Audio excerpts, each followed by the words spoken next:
Hey, good afternoon, everybody. It's João from Os Gringos, and also from my language school, JLAC, J-L-A-C. So I wanted to say something here because I had a meeting recently with my friend Wynton in Los Angeles. So I want to thank you first, Wynton, for the inspiration. Thank you very much. We were talking about a logo that Wynton is making for a project of his, and he was asking about, for some tips from art, about art. And how to compose a visual image. So I have some experience with art. I didn't do this. This is a friend of mine, but I do some paintings and stuff, which I can show you later. And so I've learned a little bit about composition. I've also studied with Marcos Leal, who is a family member of mine who lives in the south of Brazil, and he's an artist and he lives off of that. So I've learned a little bit. And so anyway, we were talking about his logo, and he asked me to record something about what I said. So pretty much, when we are looking at a logo, we have to understand that it's designed to pass information, right? It's designed to communicate something. That's number one. Number two is that it's designed not just to communicate something, but it's designed to communicate something on more than one level. Okay? And that's an important part. It's not just one level. In fact, no communication is just on one level, right? I mean, we can take any word, I don't know, orange or apple, and the word itself obviously represents something else. So it's two things. It's the word, and then it's what it represents. And then furthermore, it's made up of an alphabet with rules about pronunciation and all that kind of stuff. And then also you say the word apple, and an apple might appear in your mind. So there's actually kind of at least 2 or 3 levels that are happening in the communication. Right? And then there's strategies about, well, how frequently do you see the communication? Like Coca-Cola, is always on people's minds, and McDonald's is always on people's minds because they invest quite heavily into their marketing. And so, this is what makes them a sort of a staple of our culture. Because of their ubiquity, their omnipresence, and also the frequency of which, at which we're reminded of their existence. These ideas, I'm not making them up. They're a part of the media literacy discipline that has emerged with Len Masterman in England, I think back in the 60s or 70s. And so since then, the Center for Media Literacy has emerged, and that's done by Tessa Joels, a fantastic woman. And Tessa, I want to thank you as well for accepting me into your projects. So anyway, yeah, and at the work for the Center for Media Literacy, that's what we do is, well, well, I mean, I worked there a brief time, but the discipline studies media, okay? So we're talking about films, movies, advertisements, and all that.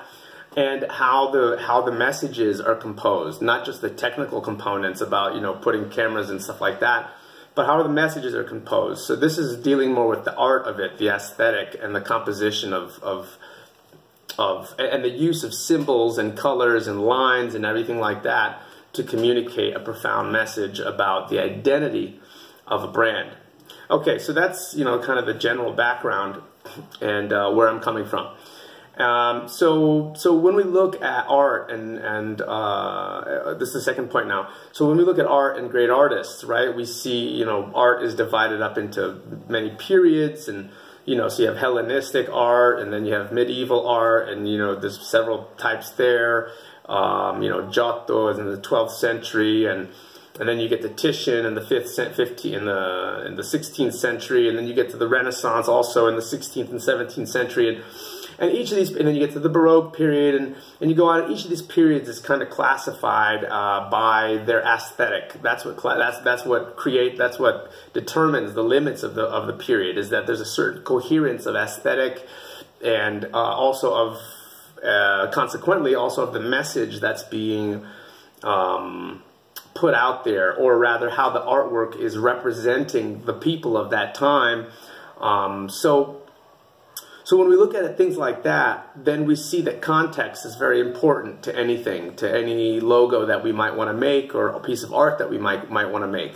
Like this piece of artwork for example, maybe wouldn't have been popular in the medieval period. People wouldn't have understood this artwork, and this is not mine, like I said, but you know, because of the aesthetic would not be familiar enough to the people.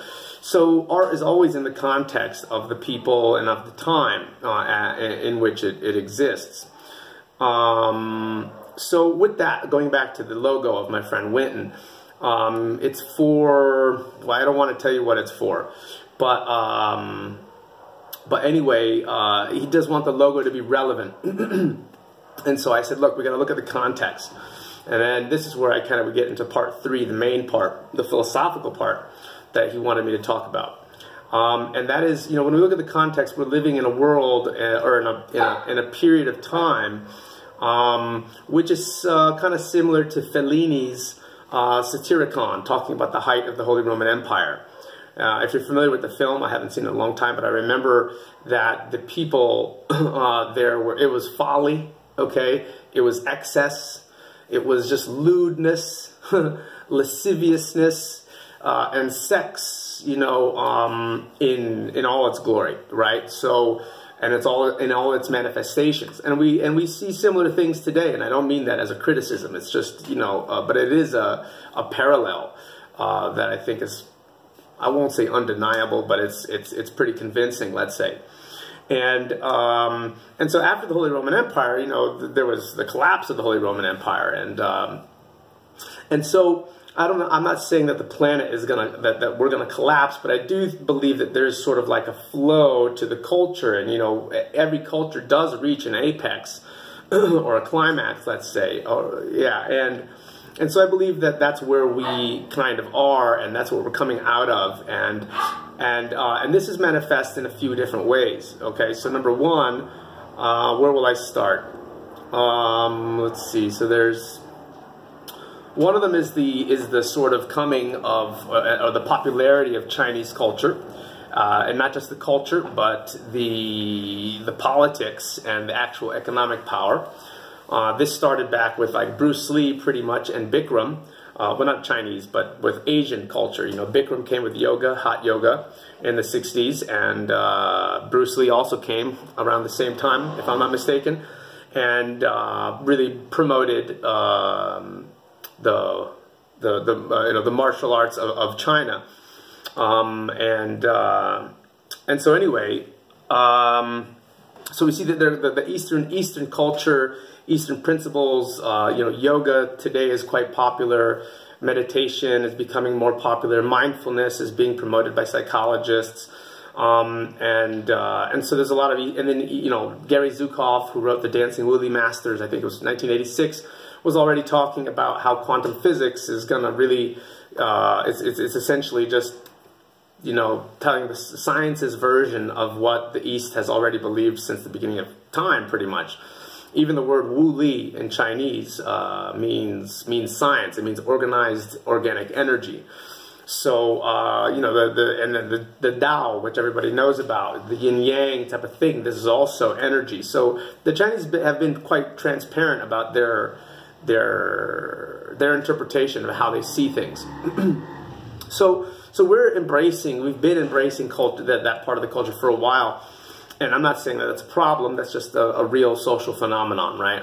Anthropological, sociological phenomenon. And it's also an economic phenomenon. As we know, they're a powerhouse and da-da-da, and they have a lot of people, and they work a lot. They have an extreme work ethic, which some people think is non-ethical, but independent of our personal judgments, which have biases because of the culture that we come from. We have to be honest about that. Independent of those biases that we might have, you know, it's working for them. You know, they're outworking people because of their willingness to sort of give up the luxuries that the Western world thinks that they're entitled to. So, you know, that's the thing. There's a movie called American Factory. It's a documentary, and it illustrates it pretty well.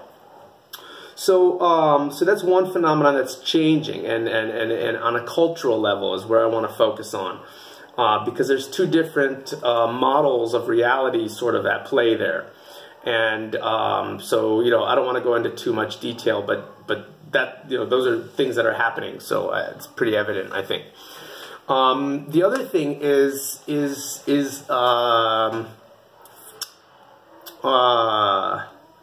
I guess language, right? The proliferation of the English language has led to a lot of different versions of it, which might be considered bastardizations of it, but it's not. I don't think necessarily. But, you know, other cultures, they're using other words, they're mixing the language. So, you know, English is undergoing a worldwide transformation as well. We got words like globish that's being used. So there are linguistic changes going on as well. So when we want to make a logo, returning to the logo now, we should endeavor to contextualize it in all of these phenomena. And when I say phenomena, I mean social phenomena, right? That I've just outlined. And that's what's going to make the logo powerful. But it can't just represent these phenomena. It has to have a posture or a comment or a position of some sort regarding these changes of paradigm and of culture that we're all experiencing. So yeah, and then the last, and so what I propose for this linguistic phenomenon is something that I call metapoetics.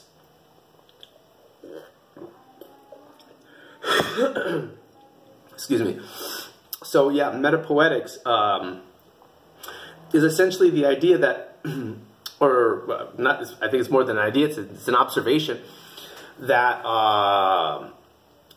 that there's been a lot of actual new types of symbology, let's say. And we've seen it with, number one, that come to mind, there's probably more, but for me, 9/11, symbolic, because it's metapoetic by my definition, because it's a date, a real date, that where an event really happened, and a tragic event, terrible event. I'm sorry that it happened, but it happened on this date, and this date, 9/11, also has another meaning to the culture, to the victimized culture, being the United States. And 911 means an emergency, right? It's the number that we dial when there's an emergency. So either this was a very clever strategy by the terrorists, or it wasn't. But in both cases, it's pretty fascinating, because you'd be like, well, that's pretty intense to to plan something like that. But it's also it's a different phenomenon if it's not planned. So either way, it's an interesting phenomenon, and either way, it's true that 9/11 and 9/11 are the same numbers, and that the latter actually has a significant meaning.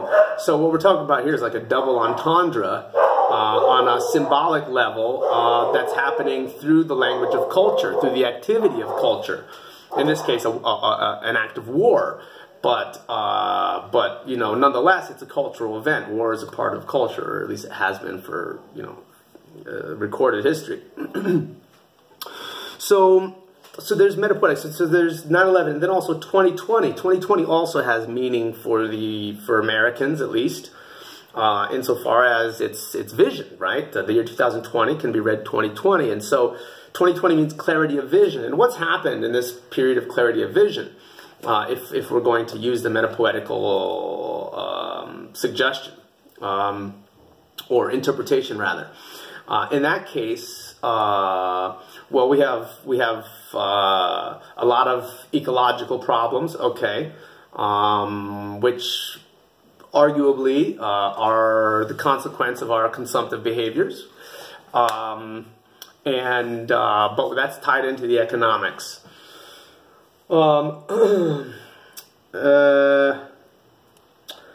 I kind of just lost my my train of thought here.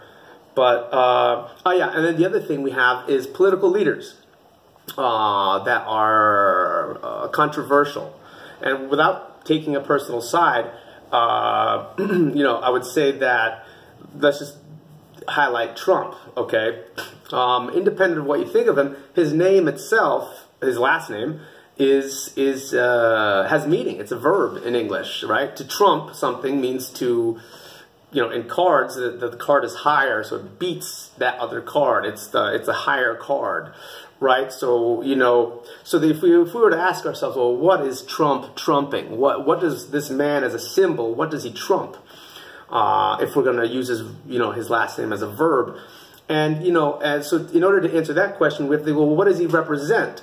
You know, Trump represents a certain type of man that apparently people think, many people believe is necessary or most equipped, best equipped in terms of his preparation and maybe his character to solve the world's problems, or to at least engage with other world leaders in a manner that will yield positive results for the populations. And that's being probably, you know, specifically economic stability or economic wealth or anything like that. So, you know, those are the virtues that I think Trump supporters see. So that's what he represents, and you know, his bravado and his posture and the way he speaks and everything is to these people, it's refreshing because they feel like he's speaking the truth, even though he might be generating friction and social strife. And again, I'm trying to be objective here, so please don't, please forgive me if I'm not speaking some, you know, my emotional truth, okay? Just trying to be as objective as possible and focus on the fact that what is he trumping? Or the question, what is Trump trumping? And I think this man trumps, you know, because he's appealing to emotional and kind of animal type of emotions, right? He's going on a kind of deep level, dealing with race and sexuality, and, you know, he's you know, treating women and speaking about different minority groups in ways that are not gentlemanly, let's just say, okay, without being too judgmental. Again, I'm just trying to be objective. He's not being a gentleman. He's not much of a gentleman, apparently. So, he's a very, what people might consider an alpha male, right? Some sort of like just raw, wild man, just so, you know, he's a bull, he's a raging bull, just focused on, a supposedly heroic effort. So what is he trumping though in that action? He's trumping something more fundamental, okay? Because he's the king of, let's say, of economics or whatever, but he's trumping love, right? He's trumping understanding and essentially ideas that are related to maybe spirituality or to, you know, humane sort of ideas.